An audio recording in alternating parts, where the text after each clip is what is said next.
Alright, Tubes, got something pretty interesting here for you today. We're going to be working on the old green truck here, the '02 Ranger. And what we're going to be doing here is some of you may recall a video that I did, must have been 3-4 years ago. And what it was is I called it Cheap and Easy 2-inch lift, because for about, I don't know, less than $100, I lifted up my truck close to 2 inches in the front and back. I cranked up the torsion bars in the front, and then I added some lift shackles in the back. And so just as a little side note for anyone who might be considering that same type of setup, my review of it is pretty positive as far as the front goes. Yes, it lifted up the front a little bit. Yes, it also made the front end ride rougher.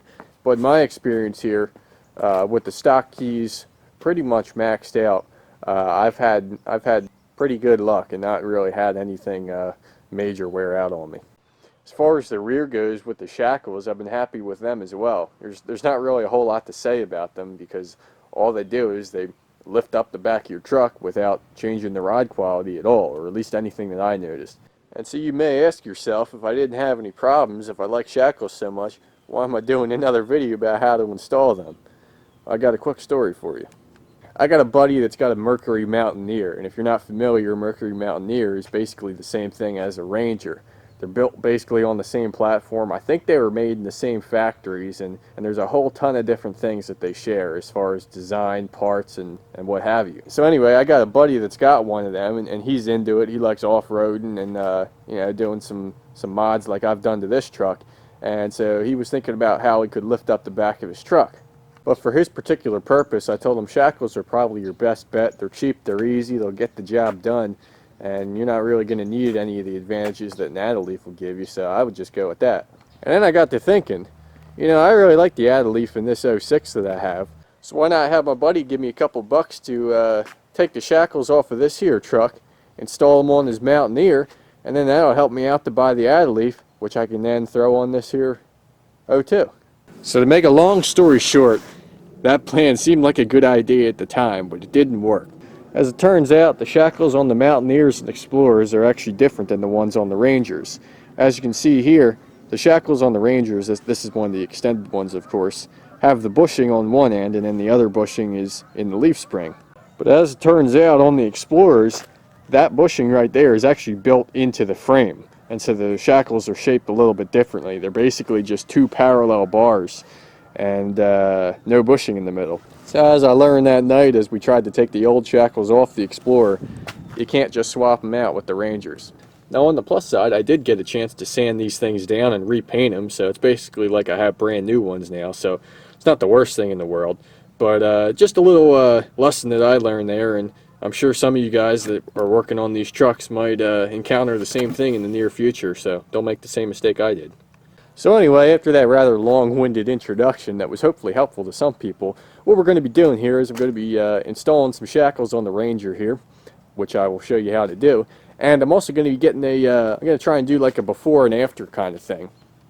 Now this project is one of those types of projects where it should be very easy, but depending on your vehicle, it could be very hard. And the reason for that is depending on how long those bolts have been in there, they might be very hard to get out. But fortunately, since I've had these loose within the past 2 months, I shouldn't have a whole lot of trouble. And I've kind of perfected the process to use as few tools as possible. Obviously, we got the Shackles here. We need our brand new Shackles. And the part number for these, well, not the part number, but the model number that is most commonly used is the Beltec 6400. These here are not Beltec 6400s. These are actually from AutoZone. I think they're the exact same thing though. I looked at pictures and they looked almost identical to me. So I'll leave some links below. I think you can find them on Amazon and eBay too. Next we have our jack here, and this is the stock Ford Ranger jack. If you're working on a Ranger, you hopefully have one of these, and if you don't, any bottle jack will do. I got some penetrating oil here, kind of just for show, because as I mentioned, I don't think that I'll need it. But just as an aside, this Aerocoil stuff, if you've never used it, try it out. This is the best penetrating oil I've ever used, and I'm not getting paid to say that. The stuff's like $18 a bottle. I would not be buying it if I wasn't using it. And last but not least, I got a 21 millimeter metric socket. This one happens to be a deep socket. That's not necessary, although I personally highly favor the 6-sided sockets over 12s, especially if you're dealing with really tight bolts. First thing we need to do is get the weight of the truck off these Shackles somehow. Now the method of choice, I would say, and probably also the safest, is to jack the truck up by the frame and support it such that the wheels are totally off the ground and they're basically hanging, the axle is hanging in the air. However, I've kind of developed a method that saves me from having to jack the truck up at all, although I will admit it's probably more dangerous and I wouldn't recommend it.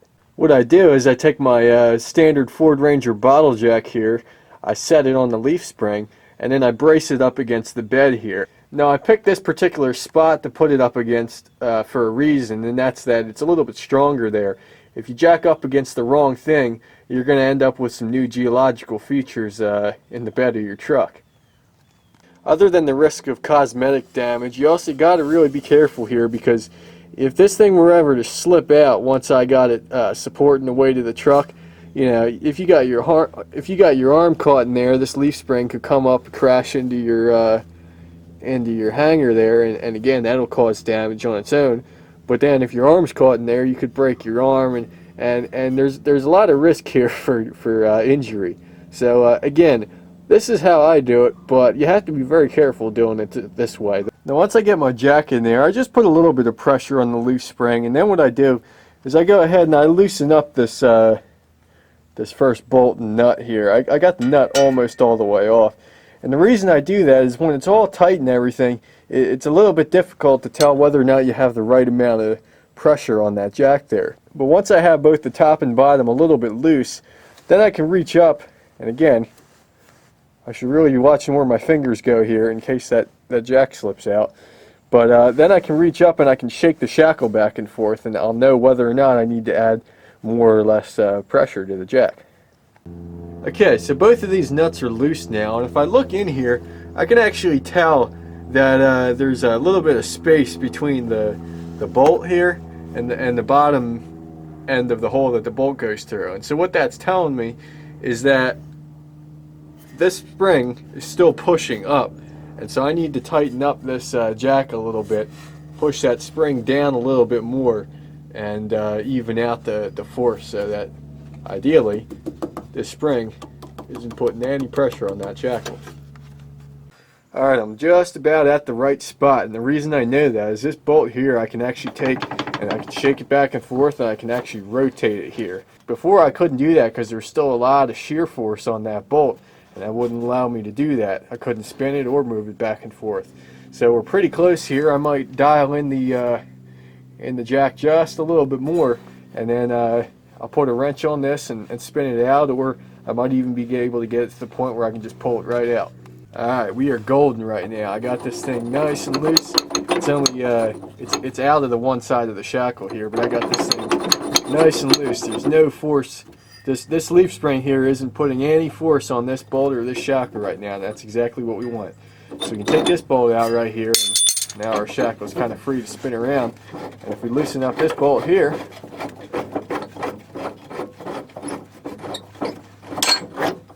we can pull that one out too, and out comes our shackle.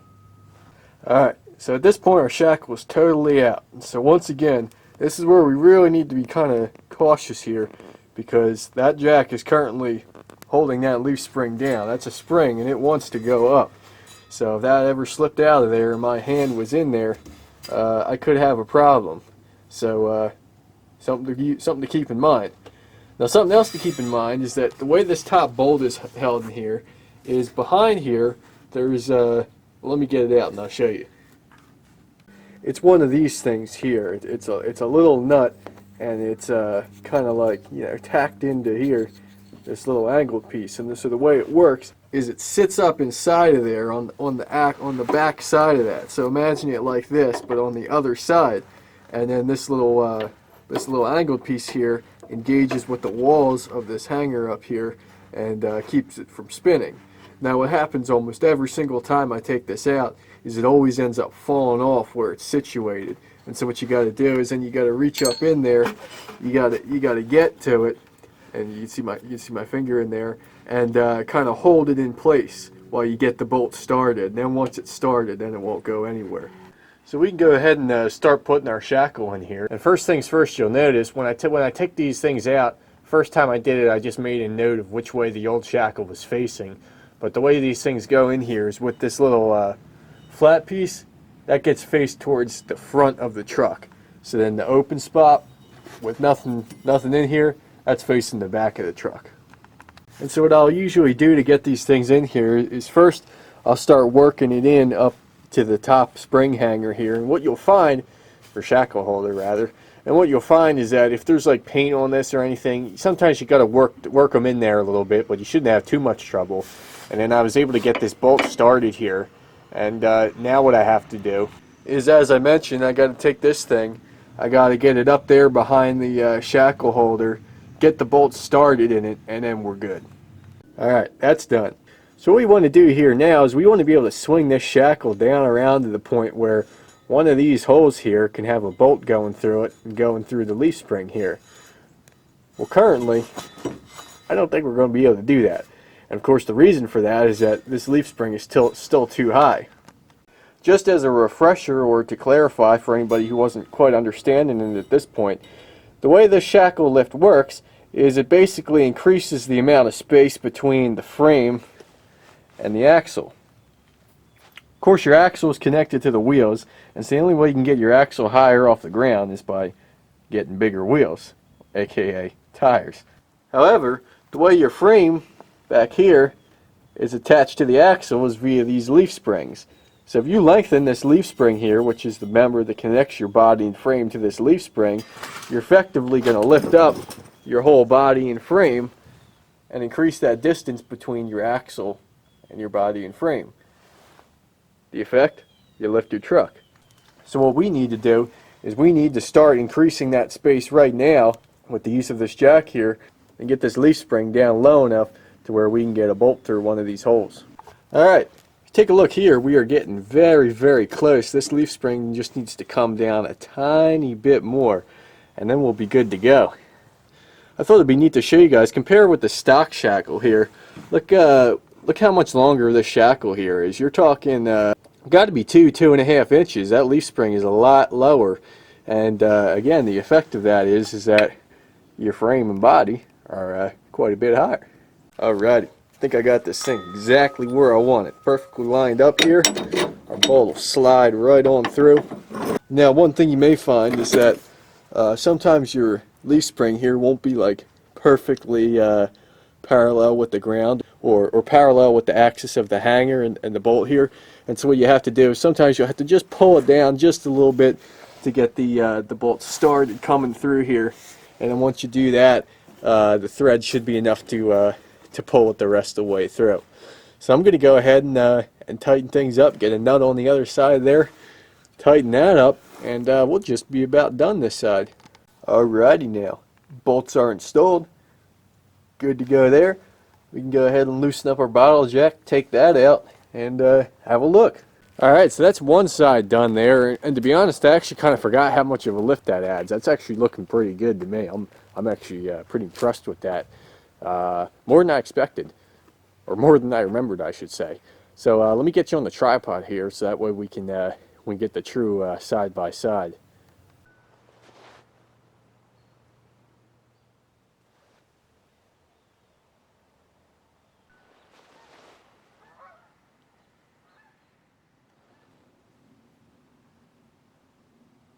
I'm going to go ahead and repeat the process for this side of the truck. Not sure if I'll really need to film anything there because it's going to be exactly the same except on the other side. But if anything comes up, I'll let you know. Otherwise, we'll see you when we're done. Here's just one quick little thing I did forget to mention. It might be self-explanatory for some of you guys, but just in case you weren't aware, you do have two options for height settings here. You got the lower one here, which will give you more lift because it makes the shackle longer, and then you have this one up here, which is of course slightly less lift, and that's of course as high as you can go, because any higher than that and then you would start running into that with your leaf spring. But you do have those two options, and in case you were wondering which one to use, well, my truck here currently is on the highest setting, lowest physically, but you know, the longest shackle length that you can possibly have, and that puts the rear of the truck definitely higher than the front. And even when I had it on the lower setting, the rear of the truck was still higher than the front end. Now, I've personally always kind of preferred that look, because then when you load the truck up with weight, it kind of settles down but keeps you from sagging. But then again, some people like the leveled look, and so it's kind of really all about preference. Alrighty now, so that's gonna do it for this video here, and I'm actually thoroughly impressed with the level of lift I got out of this. And it's kind of funny saying that because I already had the exact same lift on here, but I guess what happened is once I took it off and I drove around for a while with it lowered, I kind of got used to that, and I started thinking, well, is it really that much higher? I don't know. And you start looking at other trucks, and you don't really know. But I'm actually very happy with this, and it's definitely good to have this thing back up in the air. It'll be interesting to see. I don't know if it'll sag at all. I mean, even if I didn't have shackles on it, you give it a couple years, those leaf springs are going to start sagging either way. So I'm not talking about that, but I just mean if it'll settle a little bit from here on out. Not too sure about that. In any case, hope you guys enjoyed the video. I hope it was helpful. As always, I try to make these videos interesting for people that don't have Rangers, but also helpful for those that do. If you're not a subscriber already, please consider subscribing, and check out my other videos. Check out the description. I'll put some links to those shackles if anybody's looking for those, and stop by and hang out on the channel for a while. Alrighty fellas, we'll see you in the next one.